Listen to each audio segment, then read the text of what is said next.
అందరికీ నమస్కారం. ఎవరైనా కొత్తగా వ్యవసాయ భూమి కౌలుకు తీసుకొని వ్యవసాయం చేయాలి అనుకున్న వాళ్ళ కోసమే తెలియజేస్తున్నాను. ముఖ్యంగా యువత కోసం అయితే తెలియజేస్తున్నాను. చాలామంది పోస్టులు పెట్టడము ఇవన్నీ చూసి గమనించి చెప్తున్నాను. జాబులు వదిలేసి వ్యవసాయంలోకి రావాలి, చేస్తే మంచిది, లాభాలు, ఫ్యూచరు ఇవన్నీ కూడా చెప్తున్నారు. చూడండి, ఒకటి బాగా గుర్తుపెట్టుకోండి. ఉన్న పనిని వదులుకొని ఈ విధంగా వ్యవసాయ భూములు కౌలుకు తీసుకొని వ్యవసాయము చేయడం కంటే కూడా ఇతర పనులు వేరే దాంట్లో పెట్టుబడులు పెట్టి ఏదైనా వ్యాపారం కానీ ఏదైనా మంచి విజయము సాధించాలి అనుకున్నటువంటి ఏదైనా కష్టం చేసి సాధించండి. ఇందులో వ్యవసాయంలో ఒకటి బాగా గుర్తుపెట్టుకోండి. ఒక రైతు ఎంత మంచి దిగుబడితో పండించినా కూడా అతనికి ఎప్పుడు కూడా గౌరవం అయితే దక్కదు, బహుమతులు కూడా ఉండవు. అదే తన చిన్నప్పటి నుండి కష్టపడి పై స్థాయికి వచ్చి చూడండి, ఇంకా చూసింటారు, ఏదైనా పెద్ద విజయము సాధించినప్పుడు అతనికి బహుమతులు, ఇంకా ఆర్థికంగా సాయము, ఇంకా ఇల్లు, ఇంకా స్థలాలు ఇవన్నీ కూడా ఇవ్వడం అయితే చూస్తుంటారు. వాస్తవమే, అది తప్పకుండా ఇవ్వాల్సిందే. ఇంకా జాబులు కూడా ఇస్తారు. అక్కడ ఆట ఆడుతుంటే కూడా అక్కడ జీతం వస్తుంటే కూడా మళ్ళా ఇక్కడికి వచ్చేసి ఈ విధంగా స్థలాలు, జీతము ఇవన్నీ బహుమతులు ఇవ్వడం అయితే చూసింటారు మీరు. ఇంకా దానికోసమే చెప్తున్నాను. ఇక్కడ మేము రైతులు ఎంత మంచి దిగుబడితో పండించినా కూడా అసలు గౌరవం కూడా ఉండదు. అది మామూలే కదా, పండదే కదా అని చెప్తారు. అది మామూలే. అది పండించాలంటే ఒక రైతుకే తెలుసు. తన కష్టమైన, తన నష్టమైన, తన లాభమైన పక్క రైతుకే తెలుసు, వాళ్ళకు తెలీదు.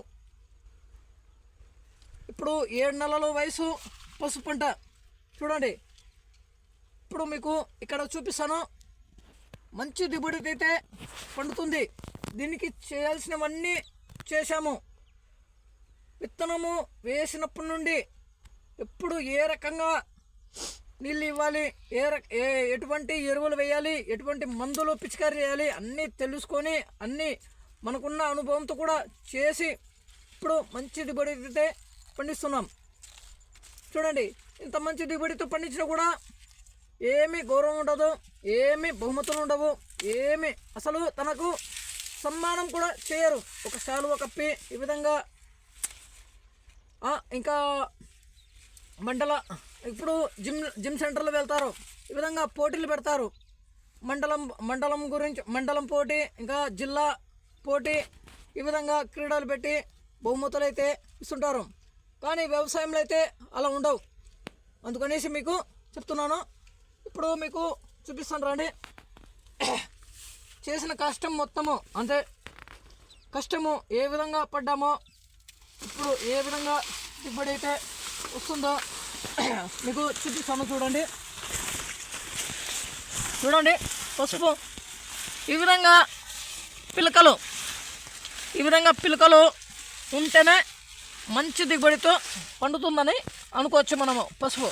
అలాగే చూడండి, ఎక్కడ చూసినా కూడా చూడండి, అలాగే ఇక్కడ కూడా చూడండి. ఈ విధంగా పసుపు బయటికి వస్తేనే ఆ పంట మంచి దిగుబడితో పండుతుందని అనుకోవచ్చు. చూడండి, చూశారు కదా. ఈ విధంగా కష్టపడి మంచి దిగుబడితో పండించినా కూడా మామూలే పండదే అని చెప్తారు. ఒకవేళ ఇందులో నష్టము వచ్చిందనుకోండి, కుళ్ళిపోయి ఈ రకంగా వాతావరణం వల్ల ప్రకృతి అనుకూలం లేకపోతే విధంగా కుళ్ళిపోవడము ఇవన్నీ కూడా నష్టం వచ్చినప్పుడు అది మామూలే కదా, వ్యవసాయము నష్టమే అని చెప్తారు. అటు కష్టపడి మంచి దిగుబడి పండించినా కూడా గౌరవం ఉండదు, ఇటు నష్టపోయినా కూడా అసలు వాడికి ఎవరు చేయమన్నారు? వాడికి ఎందుకు చేయాలి, మనము ఎందుకు పండించాలా, ఏదో ఒకటి చేసుకోవచ్చు కదా అని చెప్తారు. అందుకే మీరు ఉన్న పనిని చేస్తున్న వృత్తిని వదిలేసి రావద్దండి అని చెప్తున్నాను. ఇంకొక విషయము, పంట విస్తీర్ణము ఎక్కువగా జరుగుతుంది. ఇలాంటి సమయంలో రావద్దండి. ఎక్కడ చూసినా నీళ్ళు వచ్చాయి, భూగర్భ జలాలు బాగా పెరిగాయి, నీళ్ళు ఉన్నాయి. ప్రతి ఒక్కరు కూడా వ్యవసాయము చేస్తున్నారు, బీడు భూములు లేవు. విధంగా సరుకు కూడా వెళ్ళడం లేదు, మార్కెటింగ్ కూడా వెళ్ళడం లేదు. మీరు ఇలాంటి పరిస్థితుల్లో రావద్దు అని చెప్తున్నాను. చూసారు కదా, ఇప్పుడు 7 నెలల నుండి ఇంకా 2 నెలలు అయితే ఇంకా జనవరి ఫిబ్రవరి చివరిలో ఈ విధంగా పంట ఆకు కోసేసి ఇంకా తవ్వకాలు అయితే జరుపుతాము. ఆ సమయంలో ధరలు ఏ విధంగా ఉంటాయో చెప్పలేము. అంటే పంట విస్తీర్ణము ఎక్కువగా జరుగుతుంది, ధరలు తగ్గే అవకాశం అయితే ఉంటుంది. రైతులు కూడా ఎక్కువగా పసుపు పంట పండిస్తున్నారు, సాగు చేస్తున్నారు. అంటే దీనికంటే ముందు లాభాలు అయితే చూశారు, గమనించారు. పక్క రైతులు కూడా ఇంకా ఎలాగైనా కొనుక్కొని పండించాలి, పసుపు కొనుక్కున్నారు, పండించాలని పండిస్తున్నారు. ఇప్పుడు వాళ్ళ పరిస్థితి, ధర లేకపోతే వాళ్ళ పరిస్థితి ఏమవుతుంది? సొంత భూమిలోనే పండిస్తున్నారు, ఇంకా కౌలుకు తీసుకుని కూడా చేస్తున్నారు. ఇంకా కౌలుకు తీసుకున్న వాళ్ళ పరిస్థితి ఏంటో అర్థం చేసుకోవాలి. ఈ విధంగా ఏ పంట అయినా కూడా చూసుకోండి, అన్ని పంటలు కూడా ఇలాగే ఉంది. ఈ విషయాలు బాగా గుర్తుపెట్టుకోవాలి. ఈ పంట అనే కాదు, ఏ పంట అయినా కూడా అరటి కానీ, ఉల్లిపాయ కానీ, ఇంకా టమాటా, ఇవన్నీ కూడా ఉంటాయి. పంట విస్తీర్ణం ఎక్కువగా సడన్గా పెరిగినప్పుడు ఈ విధంగా ధరలు అయితే ఉండవు. ఓకే అండి. ఇంకా ధాన్యం రైతులు కూడా చూశారు కదా, అది కూడా పంట విస్తీర్ణము ఎక్కువగా జరిగింది. నీళ్ళు వచ్చాయి కాబట్టి బాగా ఎక్కువగా పండించేశారు. ఈ విధంగా ఉంటుంది చూడండి.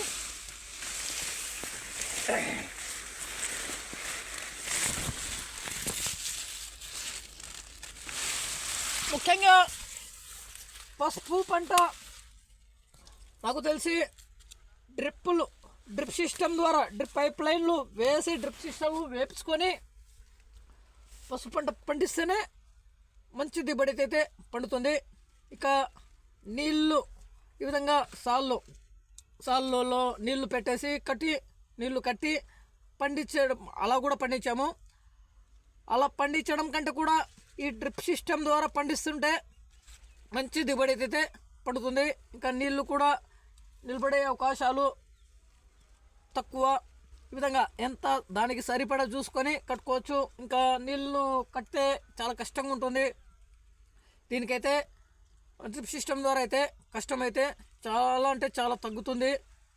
ఇప్పుడు నీళ్ళు నిలబడి కట్టాల్సి వస్తుంది. ఇప్పుడు మేము కాలువలు కూడా వదులుకున్నాము చూడండి, కాలువల ద్వారా కూడా కడతాము, అలాగే డ్రిప్ సిస్టమ్ ద్వారా కూడా, పైపుల ద్వారా కూడా వదులుతాము. ఈ విధంగా చేసుకుంటాము. ఎందుకంటే ఎప్పుడు ఏ సమయంలో అలా కట్టాల్సిందో మనకు తెలుసు. దానికోసమే కాలువలు అయితే పెట్టుకున్నాము.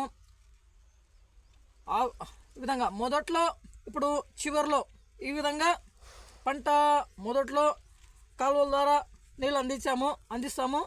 ఇక చివరిలో ఆకు కోసేసిన తర్వాత అప్పుడు ఆకు ఎత్తుకోవడం కోసము పైపులు తీసేసి అలాంటి సమయంలో కూడా కాలువల ద్వారా నీళ్ళు కట్టి కాలువల ద్వారా పండించుకుంటాము. ఈ నీళ్ళు అయితే ఇస్తాము ఈ పంటకు. చూసారు కదండి, అదే మీకు చెప్తున్నాను, దీంట్లో రావద్దండి. ఏదైనా కష్టము మీలో ఉంటే చూపించండి. ఆ కష్టాన్ని చూసి మీకు మంచి లైఫ్ ఉంటుంది, ఆర్థికంగా సాయం కూడా చేస్తారు. ఇక అటు సైడు మీరు ఒక ఆటగాడు అయినా కూడా, ప్లేయర్ అయినా కూడా, అటు సైడ్ కూడా మీకు జీతాలు వస్తాయి. ఇక విన్ అయినప్పుడు, విజయం సాధించినప్పుడు ఒక జట్టు, అందులో కూడా ఉంటాయి. ఇంకా జీతాలు ఇవన్నీ కూడా ఉంటాయి, మంచి ఫుడ్ ఇవన్నీ కూడా ఉంటాయి. ఈ విధంగా దీంట్లో అయితే అలా ఉండవు. అసలు పట్టించుకునే వాడే ఉండడు. రైతే రాజు అంటారు కానీ ఆ రైతుకు ఎప్పుడు కూడా పట్టించుకోరు. ఎప్పుడు ఏ రోజు అవుతాడు ఆ రాజు, అసలు కాలేడు అతను. ఈ విధంగా చెప్పాలనుకొని చెప్తున్నాను.